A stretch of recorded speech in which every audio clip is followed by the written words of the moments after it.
First and fourth seeds meeting in, like, losers... For ninth, I think? Yeah, losers for ninth. Like, that's crazy. Yeah. All right, but let's get into it. It's going to be Toast. We talked a little bit about MuteAce, but let's talk about Toast. Or really, let's talk about Young Link. Oh, yeah, this character talks enough. Like, we have been seeing what this character can do so many times. Toast has been a pilot of Young Link for quite a while now, and just shows that this character got the buttons to compete with any of the top or high tiers easily. Exactly, and now holding the hopes of the other Young Link main, Kobe, on his back here. Toast, the sole survivor in top 8. MuteAce on a warpath. Definitely starting off strong. Yeah, isn't this a projectile character? Because I think we saw maybe one total this entire stop. It felt so awful for Toast, none able to get Stitch anything into dot going. eyes. This is not a good start. Every now and then, God smiles on your opponent, and you're just like, why? Why couldn't it be me? Yeah, you know, I mean, this is like when the hero main pulls out Kaboom and Oomph. Oh, no, I hate this. The RNG coming back to do some great stuff, and we're getting the combos. That's 51% off the rip. 1-2 punch. And we've seen like maybe 1 or 2 fire arrows, 1 or 2 boomerangs. So far, Toast has not been able to get those mid-percentage strings going, trying to get the down air, but not going to work. Great shield from Mute, and then reverse it with a fair of his own. Okay, and then, yep, you see a little bit of the trying to be safe with the back air and fading out. What little space you have on that ledge, MuteAce manages to find some room.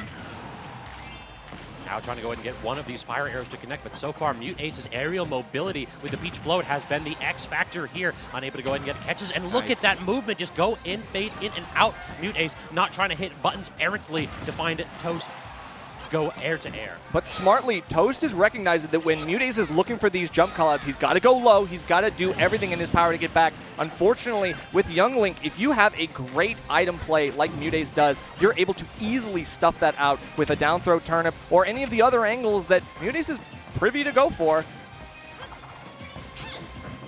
Trying to apply this shield pressure here. Is Toast up B, trying to get a punish here, but not going to work out. Good grab into the back air. Solid damage from MuteAce, but breaking out with that Sair on again, but it feels like it's just one hit. Toast can never get a string going so far. Yeah, for sure. And right now, this is a good lead, and we finally got the first stock taken off. Toast going to catch that side B. I don't know, though. Instantly, I've seen MuteAce very strong off the Angel platform this entire set. We're getting another dot eyes. This is just something else. And just using the platforms, too, to create angles that where Toast has to commit to toss all those projectiles. And again, shielding the up B, and then just running all the way across the stage to grab that shield. That's when you know that Toast is starting to go ahead and play a little bit too defensively. And I think that MuteAce is taking advantage of that as well, because he's crossing up mid-fair. He's actually able to push that shield and go on the other side where Toast has to go for that up B. You don't have anything else. And right now, another snipe is going to be enough to make game 1 Mutes solidly. Oh yeah, we gotta talk about the turnips at edge. It just felt like everybody knows that Young Link has a bit of a susceptible recovery, but right there, we saw that MuteAce understood exactly what he needs to do to intercept it every single time. Yeah, the target practice has been paying off, and MuteAce now precise with those edge guards. It's been the pressure on ledge that I think really put the nail in the coffin. Even outside of that, yeah, sure, the tether grab gives you, affords you some recoverability with Young Link, but at the end of the day, like, you get back to ledge, but then it's getting off the ledge. That's the secondary challenge that MuteAce has always been able to pick up the slack on, even if the turnip edge guards themselves don't pan out.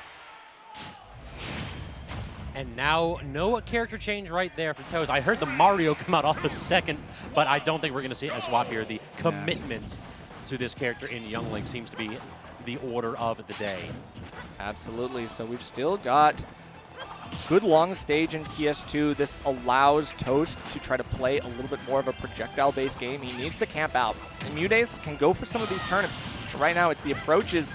If Toast is going to use those good horizontal projectiles. Like, I mean, the boomerang can catch some floats. The arrows can catch low float. We've got some good angles. We just got to see them. His precision has been, unfortunately, a little bit lacking. MuteAce is slippery. It just feels as though MuteAce is picking the angles perfectly. Like, we're seeing a lot of full hops into float rather than short hops, and that is really hard for that 45-degree boomerang to catch it. I think we might be dead already. Oh, what a Sair to actually catch that, proving me wrong instantly. Toast understands how to push his character to the limit, and then almost claims to stock up the top of that up air. Okay, and we're giving the extra coverage with the bomb throw up. Obviously, Toast trying to cover all of his bases.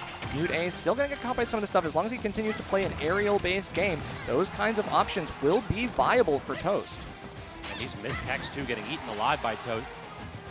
Trying to go ahead and get the nair. Yeah, actually fresh enough to kill in that spot. That's one of those moves that you always hate to be killing with nair because it means that you've been kind of like missing your big swings with things like up smash or any of those like drag down combos. But the move is just so quick and so powerful that you have to respect it. And if it takes you the first stock, like honestly, why not take that as a dub?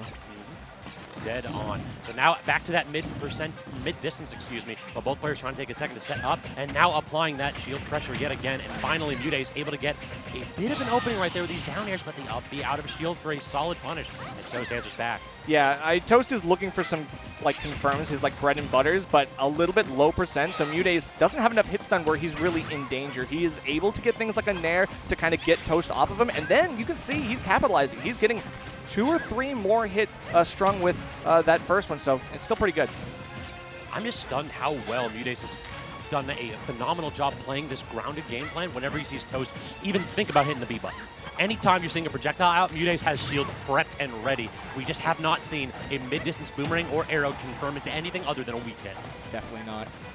Oh, Okay, yep, exactly. The short hop floats have been absolutely killer for MuteAce. You never let your opponent know your next move, and right now you're keeping him on his toes. Going to have to tech down the platform. A brief moment of reprieve, but you're still back off stage. We're back to square one.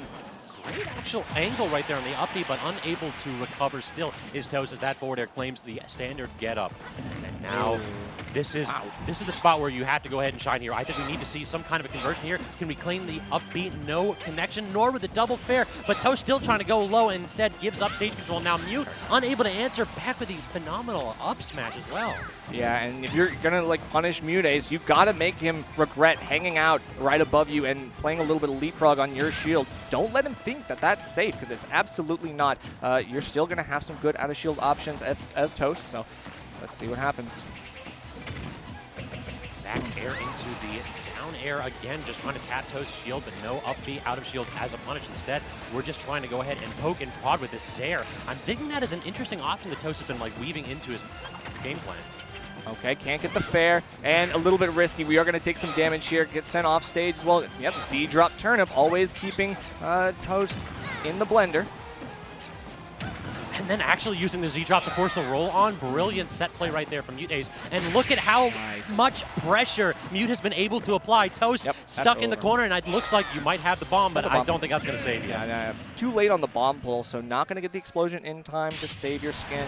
I agree completely, Stabs. Like, MuteAce has been putting on a clinic with these edge guards. And it's a knowledge of player habits, right? It's like, okay, you're going to jump here, catch them with fair.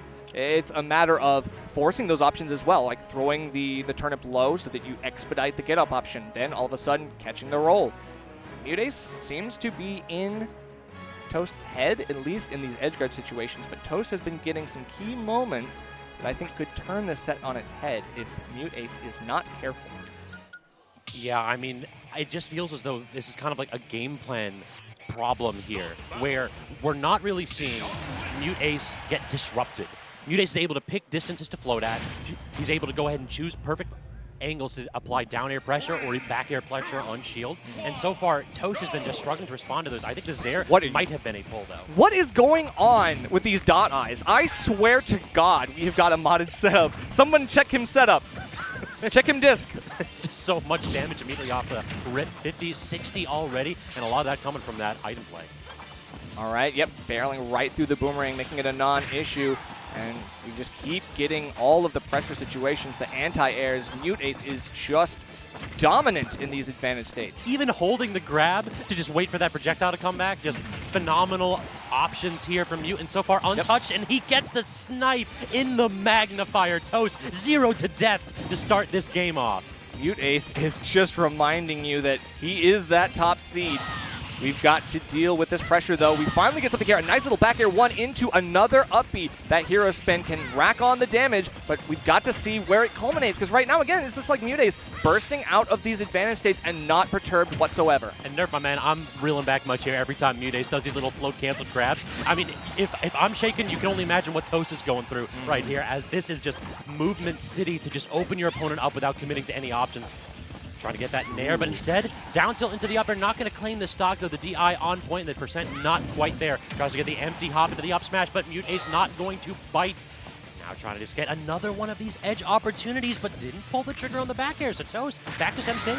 You look like had either the read or the reaction, either one, but yep, didn't pull the trigger, and now we've got the bomb. Oh no. Z-drop just to cover it. There is, I mean, checkmate. Yeah, checkmate. Nothing you could have done in that spot right there, because you know if you hit a button, MuteAce could have reacted from that float. Exactly.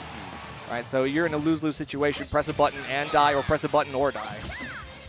I mean, if I'm going out, I'm hitting buttons. Exactly. I don't know about you. Yeah, I'm going to try to take you with me as much as I can. We got the forward throw. That takes the second stock, or the first stock, rather, but we're in the same situation as game one. MuteAce now up a full stock. This is looking clean.